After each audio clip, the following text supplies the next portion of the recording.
response to congressional requests? I will. Will those witnesses be protected from reprisal for their testimony or briefings? They will. Do you agree, if confirmed, to appear and testify upon request before this committee? I do. And do you agree to provide documents, including copies of electronic forms of communication, in a timely manner when requested by a duly constituted committee, or to consult with the committee regarding the basis for any good faith delay or denial in providing such documents? I do.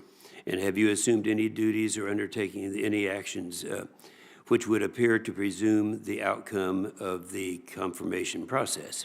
I have not. Thank you very much. As Secretary Panetta clearly stated, there's not a time in the past that we've had more threats than we're facing today. And throughout my tenure as chairman, this committee is focused on ensuring that the DOD's authorities and resources it needs to implement the National Defense Strategy. This document is a document that means a lot to all of us here. It's been our blueprint we've used since 2018. It's put together by 6 knowledgeable Democrats, 6 knowledgeable Republicans, and it's served as our blueprint. And I would assume that you would continue to do that. As the Secretary of Defense, second in chain of command, you'd be responsible and accountable to the President of the United States and to the American people for implementing this strategy. I look forward to learning how you will drive military readiness for the strategic competition with China and Russia, which we've talked about at length here, how you will also handle some of the provocations from rogue nations like Iran and North Korea. Even worse is that our military's technology advantage has eroded. We're used to the old days when we had the best of everything, and that's not true anymore. We fell down a little bit. I know that between the years of 2010 and 2015, we were dropping our defense in terms of dollars down by about 25%, while China was increasing theirs, Mr. Austin, by 83%, and that's not acceptable. The nation and the Department of Defense is going to tackle this problem head on if we hope to preserve and defend our way of life from those who would do harm to us.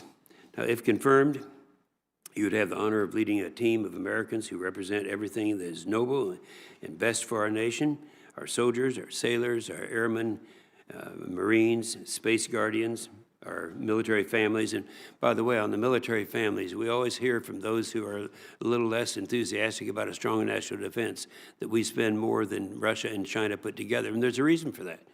The reason for that is we care about the families. We care about housing. We care about the largest single expense that we have in military is for our families, our military families. Now, in a communist country, you don't have that. They just give you a gun and said, go out and shoot people.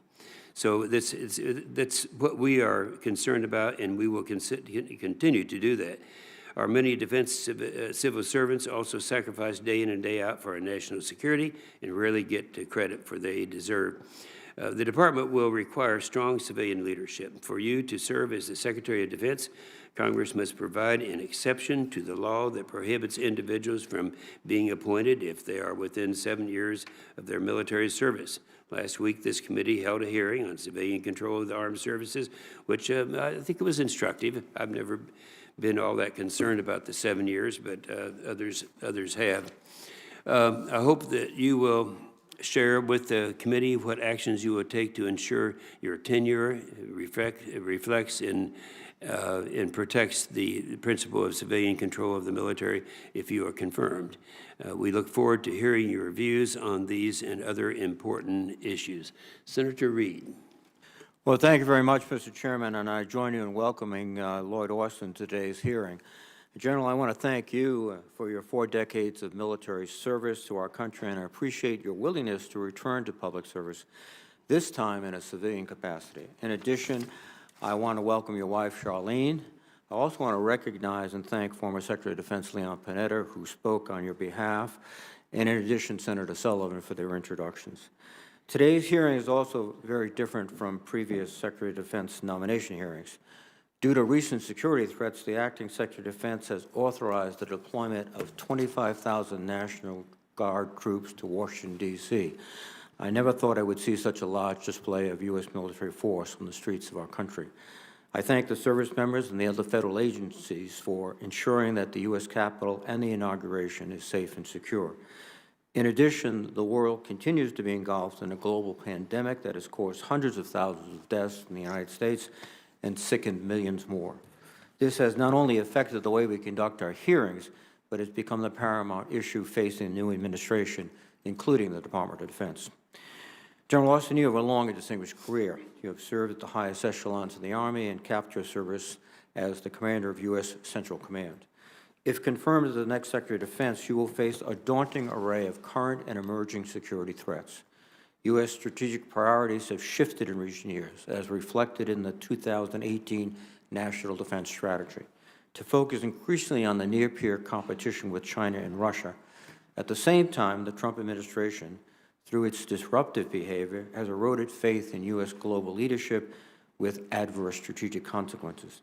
Indeed, our national defense strategy must be a component of an overall national security strategy that embraces all aspects of soft power as well as military power. As a former commander of U.S. Central Command, you have valuable experience to addressing security threats in Iraq, Afghanistan, Syria, Yemen, and elsewhere in the CENTCOM area of operations. The incoming Biden administration faces an immediate challenge with respect to Iran's growing nuclear, ballistic missile, and proxy capabilities. The Department of Defense will play a key role in deterring these threats while supporting diplomatic efforts. In Iraq and Syria, while the physical ISIS caliphate has been defeated, the underlying factors that gave rise to ISIS and al-Qaeda remain largely unaddressed. Defending against transnational violence, extremist groups will require continued vigilance. In Afghanistan, our allies